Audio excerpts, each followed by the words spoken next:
Hey, we're going to be talking about the events that led to the downfall of Nikola Motors. Make sure you stay until the end so you don't miss out on what actually happened. You'll be shell-shocked. The electric vehicle business. Tesla, TSLA, 1.2%, has been the major stock market headline in the electric vehicle business. They have catapulted themselves to the title of the most valuable car company in the world, even surpassing Visa to become the 7th largest US company by market cap. But almost as popular as Tesla amongst EV enthusiasts are the EV truck makers, Nikola Motor, founded by Trevor Milton. When Nikola and Vectol IQ Acquisition Corp closed a merger on June 3rd, the joint venture was valued at $29 billion by June 9th, although the more recent valuation was somewhere around the $18 billion mark. Nevertheless, it was a startup fairy tale to rival Tesla's. But then revelations by forensic financial analyst Hindenburg Research on September the 10th claimed Nikola to be an intricate fraud, and Nikola's value started tumbling. If you've been in the tech business for a while, you'll be filled with a tremendous sense of deja vu. Hindenburg already made the comparison with Theranos, which was the most recent company in the top headlines, currently being investigated for fraud by the US Securities and Exchange Commission, SEC. Nikola Motors goes public. Do you know when Nikola Motors, NKLA, went public? Its founder Trevor Milton sold shares worth $70 million? Do you also know that he claimed Nikola is producing 3 gigawatts of electricity at their headquarters, which turned out to be false?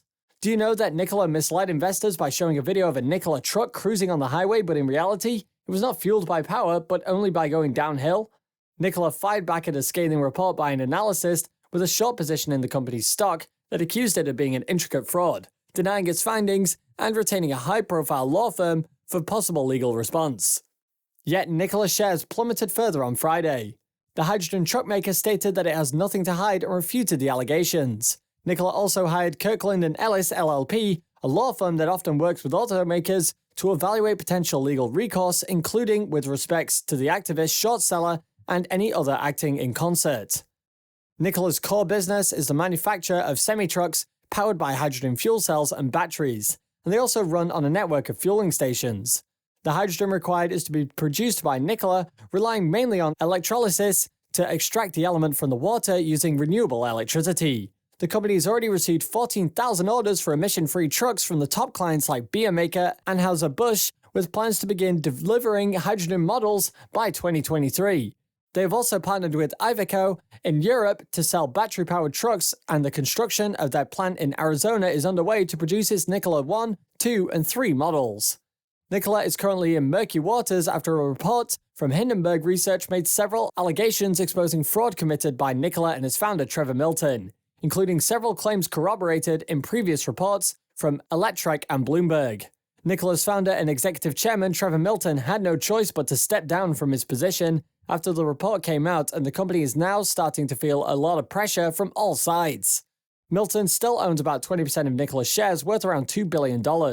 Nikola is also reportedly facing probes from the FCC and the DOJ regarding their pattern of deception that is coming to light. As a result, Nikola's stock price is down more than 25% in pre-market trading following the news that Milton is out. The most damning allegation, the claim that they faked the first video of the hydrogen electric truck driving demo, was admitted by the company without even issuing an apology. On top of that, they even claimed that their deception was fine due to a technicality. GM gets into the picture. Just 2 weeks ago, GM CEO Mary Barra and Nikola's Trevor Milton held a joint press conference where they announced a $2 billion partnership where General Motors would own 11% of the startup. We asked GM if any of the recent news could affect their decision. Negotiations are still underway for the deal between GM and Nikola. The companies missed their September 30th initial target date for finalizing that agreement.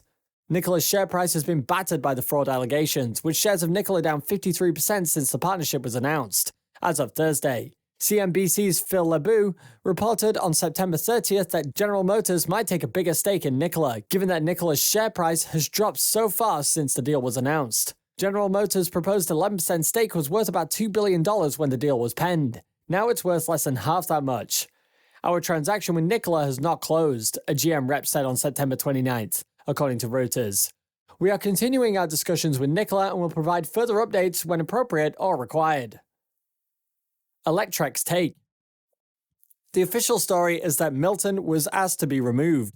We all know that stepping down voluntarily is often something employed to save face when executives are forced out in situations like this. While he still owes over 5% of the company and will have to report his quarterly ownership in Nikola, he might not have to report his transactions now that he is not an active officer and insider anymore. It won't come as a surprise if he starts unloading his position without having to report his sales of the stock, which would make things a lot easier. Hopefully the SEC and DOJ are going to be able to get most of that money back at some point. Why would anybody buy a vehicle from them now knowing that the whole company started based on an intricate web of lies? The huge problems that plague Nikola Motors. Number 1. Nikola Motors has zero software. Software is a critical part of an electric vehicle. However, the way Trevor Milton described the software in their vehicle in the following video is embarrassing. Number 2. Nikola Motors has no manufacturing. Building a prototype of something is one thing, and producing that product in a factory on a massive scale is another thing. Nikola Motors have not released any HFC technology prototype yet alone manufacture it on a large scale. Till date, they have only sourced a few HFCs from a third party and retrofitted them into their vehicle. Number 3. Slow-going sales. Although Nikola claimed that reservations for 14,000 fuel cell electric trucks, which are worth about $10 billion in sales, were made, those are far from done deals. The company told prospective investors in April that it was negotiating with strategic fleet partners to convert pre-orders into binding contracts with deposits. Association with GM and what unfolded.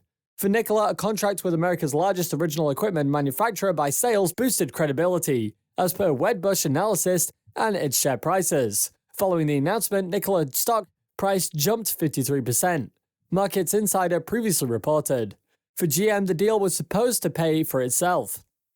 Nikola would pay General Motors $700 million to engineer and manufacture the Badger, and in turn, General Motors could show off its Ultium battery in the new truck and collect 80% of the emissions credits for the vehicle.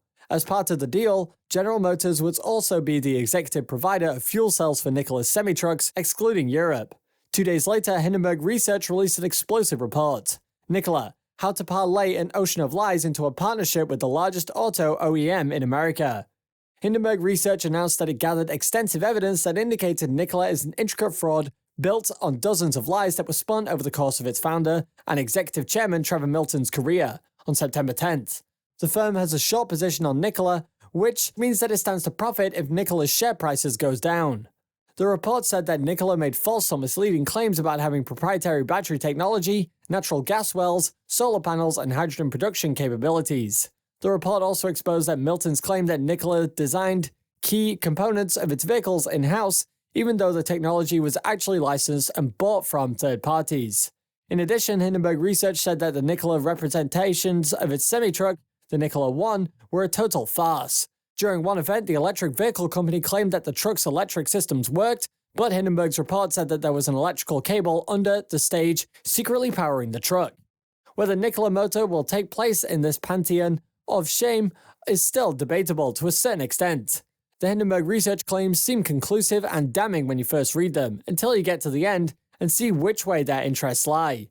Now that, unsurprisingly, lawyers are involved, it could be many months or even years before the absolute truth comes out. But just as the online revolution had the dot-com bubble burst in 2000, leaving many corporate casualties, the EV revolution has clearly now reached a point which is reminiscent of the infamous Gartner hype circle, where expectations are massively inflated. Some of today's companies will likely succeed, like probably Tesla. Some have already failed despite offering promising products, like the original Fisker Automotive. Others are just frauds who never had what they promised. We will eventually find out if Nikola Motor is truly in the last category at some point, but even if you're not a stockholder yourself, it's definitely going to be fun watching the story unfold. While you're here, go ahead and click on one of these videos on your screen. See you there!